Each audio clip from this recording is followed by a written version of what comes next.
This is not a political argument. This is not an immigration debate. This is not about whether you like ICE or hate ICE. What I want to talk about is something that's much narrower, much more uncomfortable, and much harder to avoid.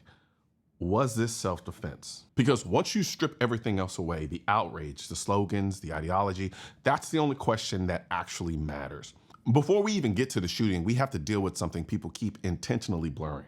This woman was not passively protesting. She was not peacefully demonstrating. She was not exercising her First Amendment right from the sidewalk. She was actively interfering with the federal operation. At the moment she began blocking them, at that moment she refused lawful command to move. She crossed from protected activity into illegal conduct. That's not a value judgment. That's just the reality of how the law works. Now, I want to be careful here because this is where people tend to think I'm being dismissive or cold. I'm not. I'm actually willing to give her the benefit of the doubt.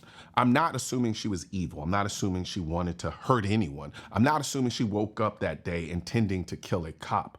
What I am inclined to believe is something much more human. She was stressed. She was overwhelmed. She did not want to be arrested. Anyone who's ever been in a high-stress confrontation understands this. When adrenaline spikes, your thinking narrows. You don't calmly analyze options. You don't weigh consequences. Your brain locks onto one directive. And hers, get out of here. And that's probably what was happening. She hops into her vehicle, she starts it, and she steps on the accelerator. Not slowly, not cautiously, not in a way that says, hey, let me ease forward. She floors it. Now, and this is important, that does not mean she was thinking, I'm going to run this officer over. I'm actually not inclined to believe that. What I think is far more likely is that she was frantic. Her mind was ahead of her body. Her adrenaline was doing what adrenaline does. She wasn't thinking about throttle pressure or traction or who was standing exactly where. She just wanted to leave, and I understand that. But here's the hard truth that people don't like. Intent does not always control self-defense analysis. Actions do. And her actions, regardless of what she meant internally, communicated something very specific to everyone around her. They communicated urgency. They communicated disregard for obstacles. They communicated, I'm leaving and I'm not stopping.